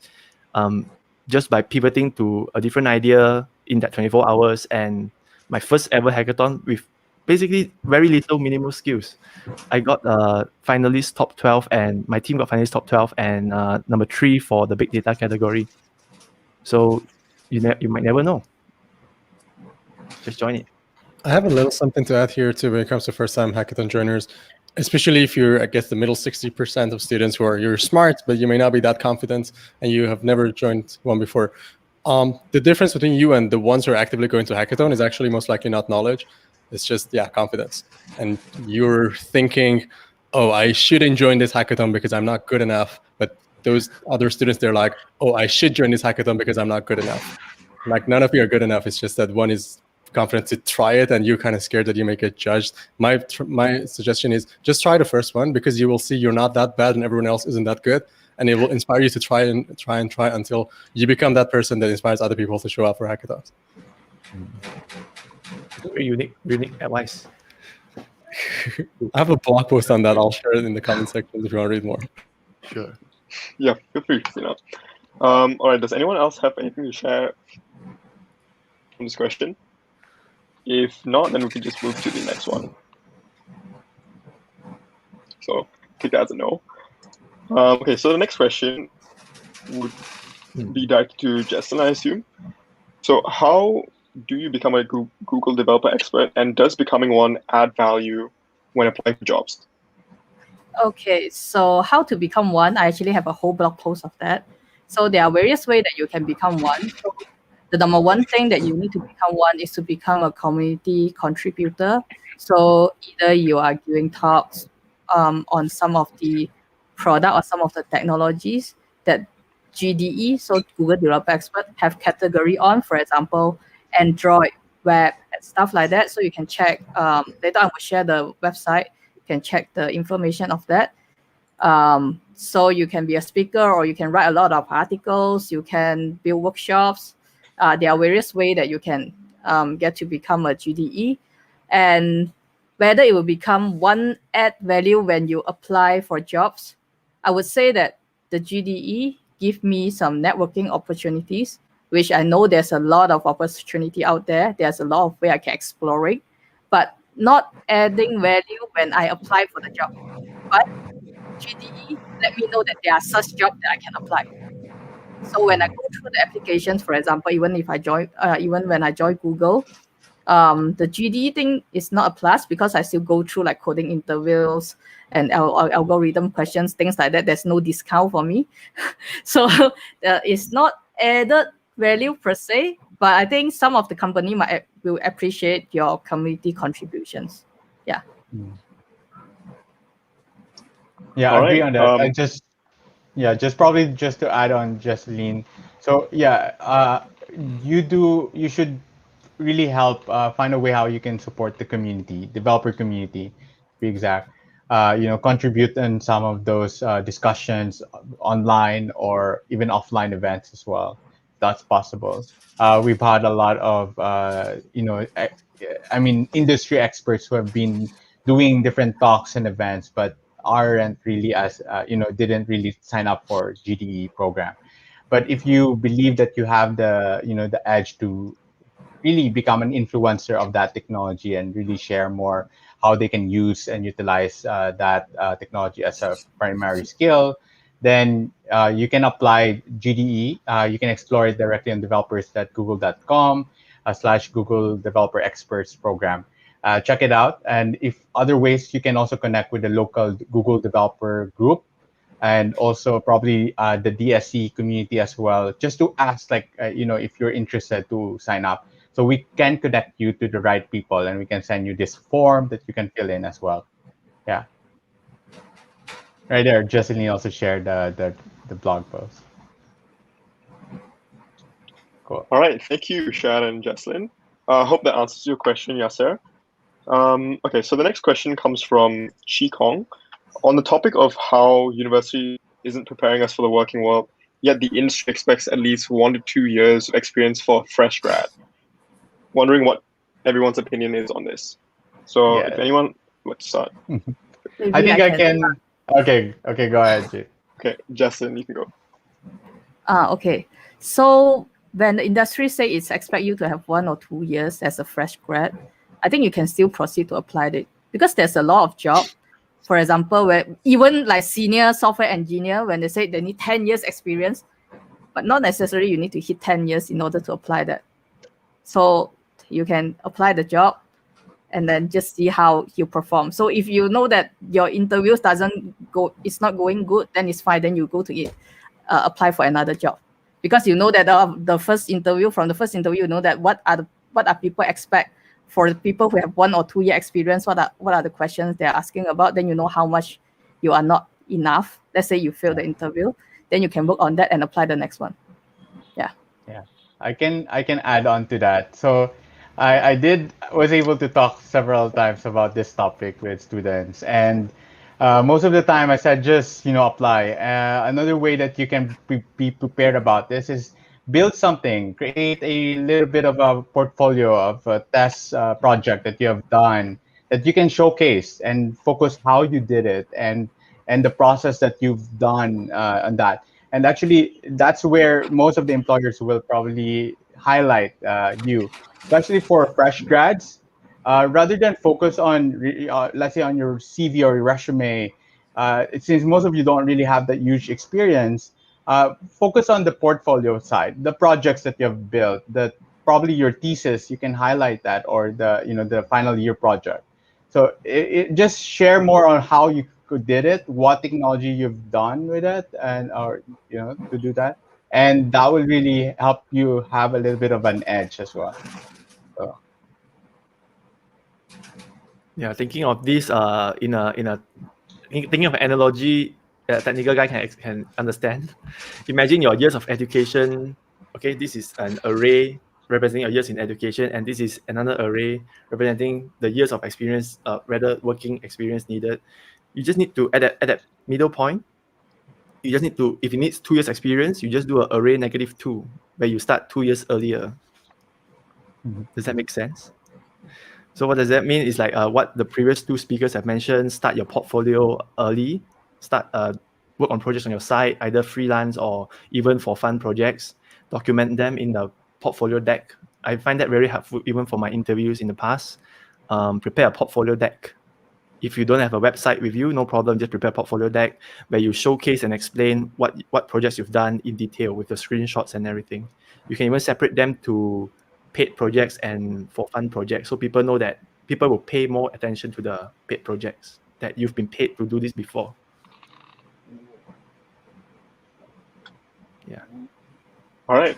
Thank you so much, Darren, Jecelyn, and Shad. I hope that answers your question, Jikong. Up next, we've got what I assume is a general question to the panel by Cocklit. Hi, what's your approach to keep learning and improving while working? So if anyone like to answer, go for it. Yeah, I think I can. So this year, I told myself that I'll do my year's goal is to learn, like keep learning and or like learn new skills. And one thing that I did was trying to just go to LinkedIn Learning or Udemy, just learn new stuff that probably I had never had before. I started learning about data science and machine learning and how these things work.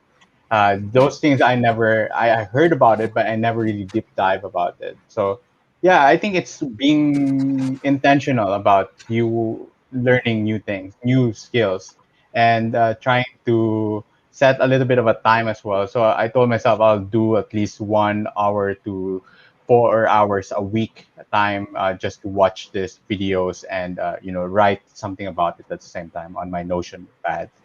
And yeah, I get to learn something new out of that while working. Make learning as part of the habit, so you can set aside, see wherever things that work for you. For example, you can set just a reasonable time, maybe every day 30 minutes to practice on something that you want to keep learning. It's better than you do once and then rest for a week and then do another time. So set a routine that you continue doing, so your engine is not, it's like you start your car. When you start your car without engine, then you take some time to start, right? But if you start your car and then you brake and then you just keep going, then it will just keep going. Like for example, if you want to practice your writing skill, then just try to write in a consistent frequency. Then you will sooner or later you will get used to it. It become a habit for you. Yeah. And then if you are getting boring on that, try to do some other activity that excite you and then go back to that. Yeah. Absolutely. Does anyone like to share anything regarding this question before we move on to the next one? I think I have just one thing to say.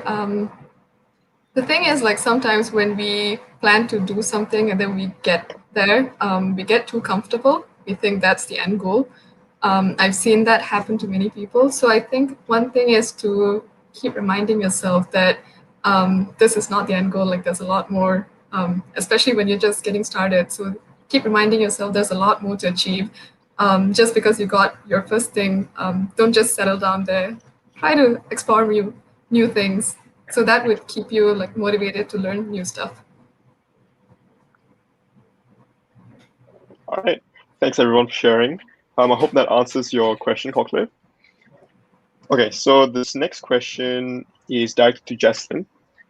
Mentors have been providing me trailers of how the resulting roadmap would be if I chose a particular direction. So I'm curious if you have any alternate ways on deciding which way to go. I do not have. So I kind of a person which I just go with the flow. So even if when I end up like what I'm doing now, developer advocate, is something that I explore along the way. But I do talk to a lot of people, just that I don't have like mentors. I like to talk to people. So I also read books about how people do stuff. Just that I do not have a consistent mentor that I keep talking to. Yeah. So I think exploring the ways and then talk to different people did give me some idea on what I can do, and then seeing others people doing it, then from a distance, it's also that somehow I end up with what I'm doing now and I'm happy with that. Yeah. So she learns from peers instead of mentors. Interesting. This brings to the saying, you're the average of the 5 people around you. So spend more time with the right people. Yeah, definitely. I think having the right friends that can keep you motivated, or wherever they are, or you have things that you can share to, is very important for me. Yeah. All right, thank you so much, Jecelyn and Darren as well. I hope that answers your question, Lei Hang. Okay, so up next we also have another question from Lei Hang, which is directed to Darren. Prior to the bureaucracy that caused a not so up-to-date module of formal learning in universities, how did you weigh giving up that job offer and pursuing your master's? This is a very nostalgic question. Let me think. Okay, back then it was a tough decision really, because I'm thinking, is doing master's worth it? Is doing master's worth it? And what prompted me to apply for the scholarship in the first place was because I took a subject in data science. One of the elective subjects in university back then. Is not back in 2016. Data science, AI, machine learning is not hot yet. I think it only became hot after that, and I sort of saw that coming. So that's where I want to specialize. I know I want to specialize in. I want to get into that field. So one of the ways back then, that the only ways I know how, is actually to take a master's, because I know I read studies on surveys on data scientists. Most of them minimum have a master's, but of course that has changed now in 2020, 2021. You can go to boot camps and become data scientists. You can even have degrees now specializing in DS, AI, ML, right? And one of the best data science engineer I know in Malaysia doesn't even have a degree. Yeah. Anyways, back to your question. What waited? So it was that, and then that time when I was considering heavily, I went to consult multiple lecturers, including the dean. I even sat down with the dean and asked him. So he gave me this very fun, very interesting advice.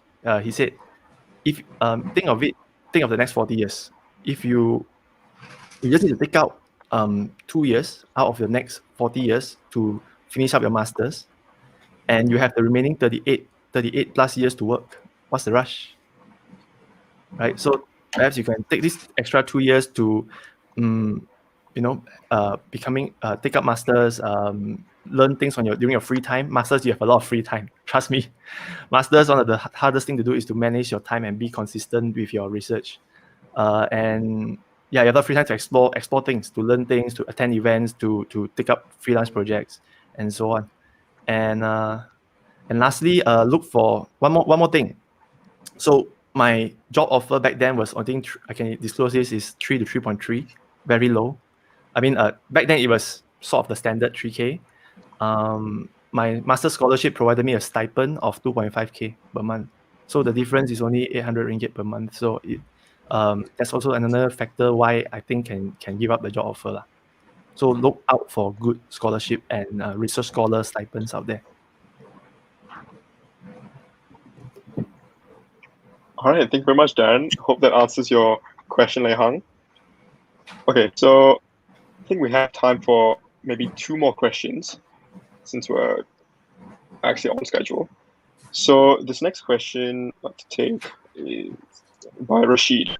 So Rashid asks, how would you recommend taking the leap to begin a startup as a full-time endeavor as opposed to a side hustle?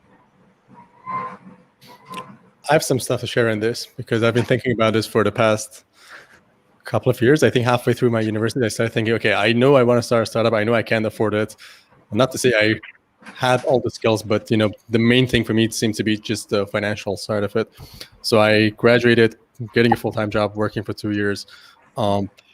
One way I think that depending on the sort of product you're building. So the first thing is really the type of product. If you're picking a product that requires you to be physically present somewhere or do stuff, then that's probably going to be extremely difficult, especially if you can't afford to do it full time. But there are certain types of product which a friend of mine says, you can be sitting in your room the whole time, never leave, and spend 2 hours a day and still make it grow. So it might be good for you to watch this playlist on YouTube called "How to Start a Startup" by Y Combinator, and use that knowledge. It's probably going to take you some weeks to watch that, and then use that knowledge to narrow down product ideas that could fit the reality of your life, your schedule, your money, and all of those things. The other thing is there are these programs in Singapore. There are in Malaysia. I don't think if they are. I'm joining one of them actually. There are companies like Antler or Entrepreneur First, and what they do is they give you a stipend for a couple of months so that you get to quit your job and try to build a company full time. And by the end of it, if you do end up building something interesting, they may or may not invest as well. That's really good for people who can't afford to do something full time. So they literally give you a stipend to start a company, and they reduce that barrier to entry. So those are 2 things that I think, might be helpful. Hi, would anyone like to add on to what Sina has already mentioned? If no, then we proceed to the next one. Thanks, Sina, for sharing. Hope that answers your question, Rashid.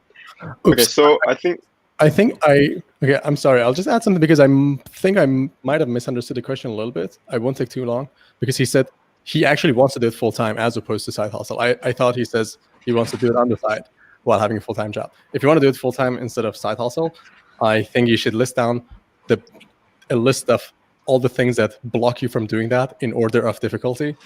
I try to, from top to bottom, understand what can I do about this? What can I do about this? If it's money, do I have it? If no, are there friends who could invest or lend? If no, angel investors and so on. For each of those problems, try to come up with at least 3 different paths and take action on them. And you will manage to open one way for yourself eventually. All right, thank you so much, Sina. Hope that answers your question, Rashid. Okay, so we've got time for one more question, which I think could relate to most people who are watching as well. It's from Rui Ki. So for someone who graduates from something other than an engineering degree that have no relations to software or IT, but they want to work as a developer, what advice would you give them? Maybe I can start. Software engineer, currently the software engineering or the software development industry is one of the industry that have low entry barrier, I would say, because what you need to learn is the skill to develop websites or applications. You just need to invest the time on learning that, then most likely you can get a job. Depends on how much salary you are looking for. But I think the entry barrier is low for that. And me, myself, I'm not graduate from computer science, but I do graduate from business IT. So I have a little bit of IT stuff. But if you want to get into developer, there are bootcamp now. You can join their online courses, Coursera, that you can start learning, or you have community which you can ask people how they learn web development, any good resource to share. So I think if you want to do it, you can actually try and then subscribe to a bootcamp and then just started doing that and see if you like it. Previously, I think another community that I host before, Women Who Code KL, we have invited 4 speakers. Later, I will share the link. It's a talk as well. There are 4 speakers. Some of them are from teaching background, and then one of them is like study astronomy stuff. Not sure what engineering, but end up now also working in Google. Yeah, so there's definitely possibility that you can do that. But the advice is you need to know if that's really what you want, and just go and try it out. All right, thank you so much, Jecelyn. Would anyone else like to input their views on this as well? Yes, I do. So Sure. taking an example, let's say you graduate from, let's say I change your question a bit. Let's say you graduated from engineering degree and you have no experience being a plumber, but you want to be a plumber. What should you do? You go learn plumbing skills and you go and get a client or get a job as a plumber. Same thing as a developer, and as what Jecelyn mentioned, there's tons and tons and tons of free materials on YouTube, online. One specific resource I can recommend you is Free Code Camp. Free Code Camp equip you with full stack web development as well as many other parts of IT that you can pick up on your own. And many graduates of Free Code Camp has gotten jobs, remote jobs, especially with a different country. You can definitely check out Free Code Camp.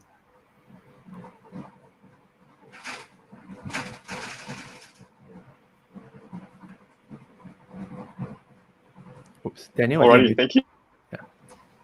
Before we end this part of the Q&A session, would anyone like to perhaps, provide any last inputs to this question? If not, then we could just proceed. Right, so since it's all good to go, I guess that concludes our Q&A session for the Fireside Kickstart Chat, since it's almost close to 12. Okay, so first thing that we would like to say from the team at DSC Malaysia is to extend our gratitude to the panelists who have joined us here today. So thank you, Shad, Darren, Jecelyn, Amrita, and Sina, for spending your morning with us and just, passing over your wealth of knowledge to everyone who's tuning in. So thank you guys once again. Virtual applause. With that being said, we'll be sharing. Okay, basically, I'll just be sharing my screen to our socials at DSC Malaysia. So over here is our social media, and please do feel free to follow us on Facebook, IG, as well as our LinkedIn, because we'll be posting up more flagship events. I noticed that there was a question that asked when we would be hosting another Keep the Hack. We're actually going to be hosting another DSC Keep the Hack before the Solution Challenge, which will be tentatively around the 12th of March. So stay tuned for that. And yeah, actually, we also, before all of you leave, we do have one more thing to impart, and that is our feedback form. So just feel free to provide your feedback for the session so we could improve constructively as a team for our future events. Yeah. I also want to add that, at least for myself, if anybody wants to reach out to have any follow-up questions or just chat, I'm always available. You can ping me anywhere that you find me. I think Darren and others may also share the same feeling, or no? Yeah, sure. Feel free to reach out personally in LinkedIn, Facebook, or even, you know where to find me, Developer Kaki. Join the group now. Yeah.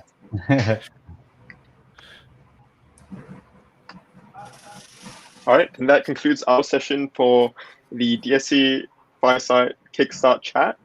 Thank you all from the audience for joining us here today for our first official event, and we look forward to hosting more for all of you in the future. Thanks, Daniel. Thank you. Team and Thank all you. the other. Thanks, everyone. Thank you. Bye. Thanks, guys. Bye-bye.